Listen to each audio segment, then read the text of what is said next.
Halo teman-teman, selamat berjumpa kembali. Salam sehat, salam sejahtera untuk kita semua. Di video kali ini kita akan membahas panduan lengkap cara membaca output uji normalitas data. Namun sebelum masuk kepada pembahasan video ini, maka teman-teman semuanya harus sudah menonton video ini nih, ya. Karena video ini merupakan kelanjutan dari video tersebut. Oke, kita mulai. Ini adalah tabel output SPSS uji normalitas data, gitu ya. Ada 5 tabel output uji normalitas data yang harus kita interpretasikan. Yang pertama, tabel case processing summary ini. Yang kedua, tabel descriptive ini. Yang ketiga, test of normality ini, yang ini. Yang keempat, histogram ini. Kemudian yang kelima, normal QQ plot. Nah, ini. Dan yang keenam itu box plot. Ini yang ini. Kita akan interpretasikan. Nah, sekarang satu persatu kita bahas. Yang pertama, tabel case processing summary. Tabel ini menunjukkan ringkasan jumlah data yang dianalisis sebelum SPSS melakukan pengujian statistik. Jumlah data yang valid ini ada 25, karena N-nya 25 responden, 100%, tidak ada yang tak hilang gitu ya. Berdasarkan output case processing summary, diketahui bahwa jumlah data yang dianalisis sebanyak 25 responden. Oke, tidak terdapat data yang hilang, sehingga seluruh data dapat digunakan dalam analisis statistik. Yang kedua, tabel deskriptif yang ini nih ya. Output deskriptif menyajikan statistik deskriptif dari variabel nilai IPA, itu ya, yang kita ujikan nilai IPA, normalitas datanya. Yang pertama, rata-rata nilai IPA 83,88 ini. Kemudian standar error 1,57408 yang menunjukkan tingkat ketelitian estimasi rata-rata sampel terhadap rata-rata populasi. Nilai yang relatif kecil mengindikasikan estimasi mean cukup baik. Berikutnya, 95% confident interval, gitu ya, berada pada rentang 80,6313, ini lowernya, uppernya 87,1287. Artinya dengan tingkat kepercayaan 95%, rata-rata nilai IPA populasi diperkirakan berada di rentang 80,63 sampai 87,1287. Kemudian 5% trimmed mean sebesar 83,9667. Nilainya sangat dekat dengan 83,88. Hal ini menunjukkan bahwa tidak terdapat pencilan atau outlier yang memberikan pengaruh besar terhadap rata-rata. Nanti kita lihat di box plot ya. Berikutnya median. Median itu nilai tengah 84, hampir sama dengan nilai rata-rata. Ini mengindikasikan bahwa distribusi data relatif simetris. Yang berikutnya varian sebesar 61,943 ini, yang menunjukkan tingkat keragaman data terhadap rata-rata.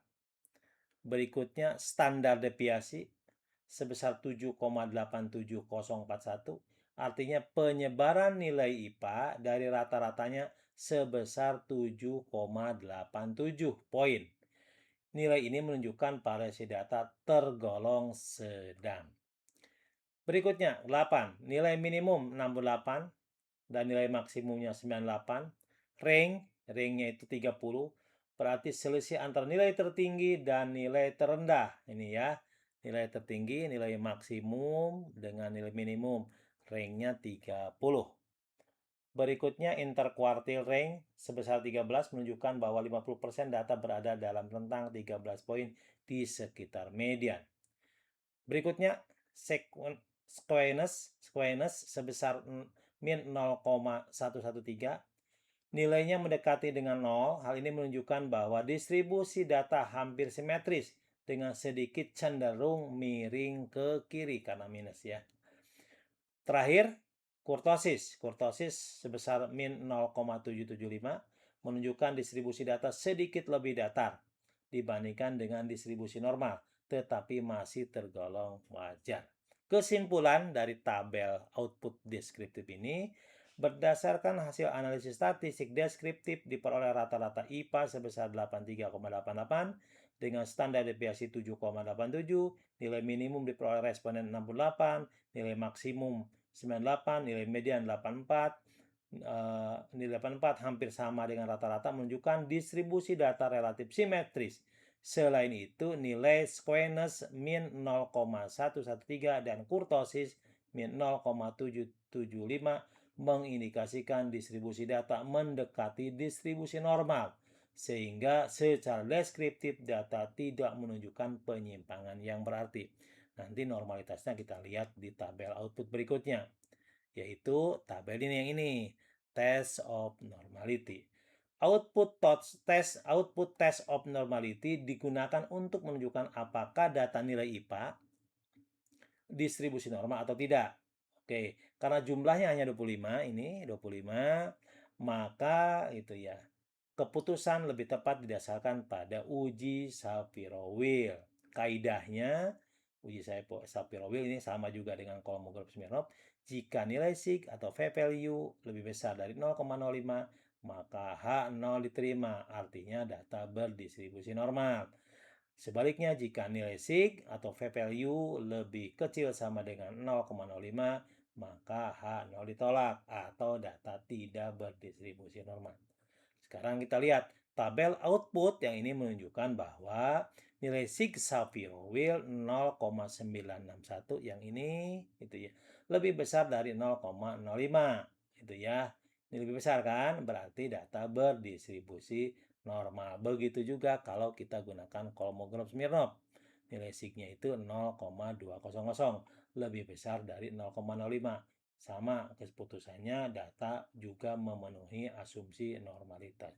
Kesimpulannya, uji normalitas dilakukan dengan menggunakan uji Shapiro-Wills karena jumlah sampel kurang dari 50. Hasil analisis menunjukkan nilai Shapiro-Wills sebesar 0,985 dengan nilai signifikansi 0,961. Karena nilai signifikansi lebih besar dari 0,05, maka disimpulkan data nilai IPA berdistribusi normal. Dengan demikian, asumsi normalitas telah terpenuhi, sehingga analisis dapat dilanjutkan menggunakan uji statistik parametrik. Berikutnya, yang keempat nih, output uji normalitas itu histogram ini, histogram ya, histogram. Histogram. Oke, histogram merupakan salah satu cara visual untuk menilai apakah data berdistribusi normal. Pada histogram diperhatikan bukan tinggi setiap batang tetapi bentuk keseluruhan ya. Tapi ini bukan yang utama ya, yang utama tadi Shapiro-Wills sama Kolmogorov-Smirnov. Ini hanya untuk melengkapi saja pemeriksaan secara visual. Kaidahnya, ini kaidahnya. Data dikatakan cenderung berdistribusi normal apabila satu, bentuk histogram menyerupai lonceng. Yang kedua, puncak histogram berada di bagian tengah. Yang ketiga, frekuensi data menurun secara bertahap ke kiri ke kanan, sini, sini. Yang keempat, distribusi relatif simetris sehingga sisi kiri kanan memiliki bentuk yang hampir seimbang. Yang berikutnya, tidak terdapat kemencengan atau skewness yang berlebihan ke salah satu sisi. Dan yang keenam, tidak terdapat lebih dari satu puncak. Nah, itu puncak kan ya, yang menunjukkan adanya lebih dari satu kelompok data. Nah, ini biar kita kelihatan, kita klik 2 kali nih. Oke. Kita klik elemen, kemudian close. Oke, ya. Oke, jadi ini adalah panduan garis distribusi normalnya ya. Oke. Kemudian berdasarkan histogram nilai IPA dapat diamati. Nah, setelah kita amati, kita pakai panduan ini. Distribusi data membentuk pola yang relatif menyerupai kurva lonceng. Menyerupai, gitu ya. Kemudian tidak tampak adanya kemencengan yang mencolok ke kiri ke kanan. Tidak terlihat adanya lebih dari satu puncak, gitu ya. kemudian tidak terdapat nilai yang menyimpang atau outlier yang menyebabkan bentuk histogram menjadi tidak seimbang.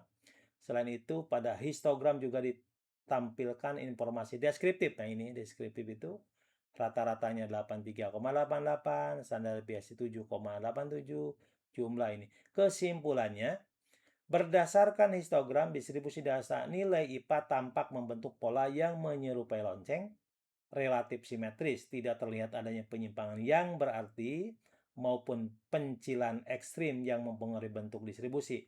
Hasil ini menunjukkan bahwa secara visual data cenderung berdistribusi normal. Oke. Temuan tersebut, ya temuan pemeriksaan visual itu didukung oleh hasil uji Shapiro-Wilk yang menghasilkan nilai signifikansi 0,961 lebih besar dari 0,05 sehingga data dapat disimpulkan berdistribusi normal atau memenuhi asumsi normalitas. Oke ya. Berikutnya adalah normal QQ plot. Ini normal QQ plot. Oke. Output normal QQ plot digunakan untuk pemeriksaan visual sama dengan histogram terhadap normalitas data. Pada grafik ini perhatikan pola penyebaran titik-titik terhadap garis diagonal. Jadi ini adalah acuannya, acuan normalitasnya ya. Bukan nilai pada sumbu X dan Y-nya. Ini X dan Y-nya bukan, tapi ini garis diagonalnya. Oke.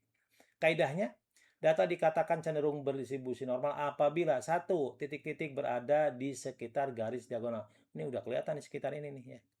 Yang kedua, penyebaran titik-titik mengikuti arah diagonal ke kiri dan ke kanan. Ini udah kelihatan sekali. Tidak terdapat penyimpangan yang mencolok. Ada menyimpang dikit-dikit tapi tidak mencolok gitu ya. Pada bagian awal, ekor kiri maupun ekor kanan titik-titik tetap berada relatif dekat. Jadi walaupun nyimpang relatif dekat ya. Kesimpulannya, berdasarkan normal QQ plot terlihat bahwa titik-titik data menyebar di sekitar dan mengikuti arah garis diagonal. Ya. Meskipun terdapat sedikit penyimpangan, ini menyimpang dikit gitu ya. Pada beberapa titik bagian awal dan akhir grafik, penyimpangan tersebut tidak signifikan dan masih dalam batas yang wajar. Dengan demikian, secara visual data dinyatakan berdistribusi normal.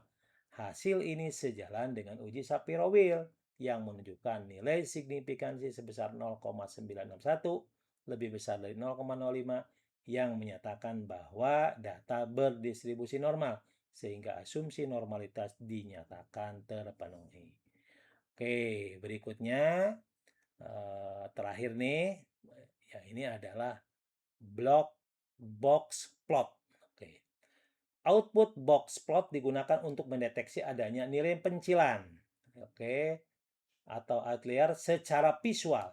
Dalam analisis statistik, box plot umumnya digunakan sebagai bagian dari pemeriksaan asumsi data, bukan sebagai uji hipotesis.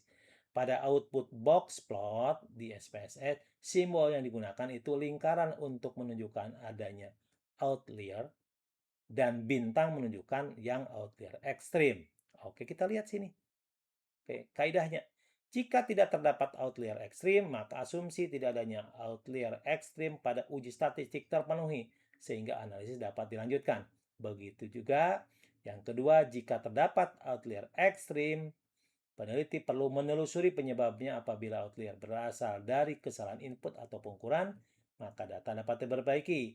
Namun jika outlier merupakan data yang benar secara empiris, keputusan untuk mempertahankan atau mengeluarkan harus disertai dengan alasan metodologis yang kuat karena dapat mempengaruhi hasil analisis. Oke. Berdasarkan uji box plot, ya, nilai IPA dapat diamati tidak terdapat nih tanda lingkaran tidak ada, tanda bintang juga tidak ada, sehingga tidak terdapat outlier maupun outlier ekstrim. Jadi, box plot bukan alat utama untuk menguji normalitas, melainkan alat utama untuk mendeteksi adanya pencilan atau outlier. Walaupun bentuk box plot dapat memberikan gambaran mengenai simetris distribusi, keputusan normalitas sebaiknya tetap didasarkan pada uji Shapiro-Wilk untuk N di bawah 50 atau Kolmogorov-Smirnov untuk N di atas atau sama dengan 50 serta didukung oleh histogram dan QQ plot. Demikian pembahasan kita di video ini. Semoga bermanfaat.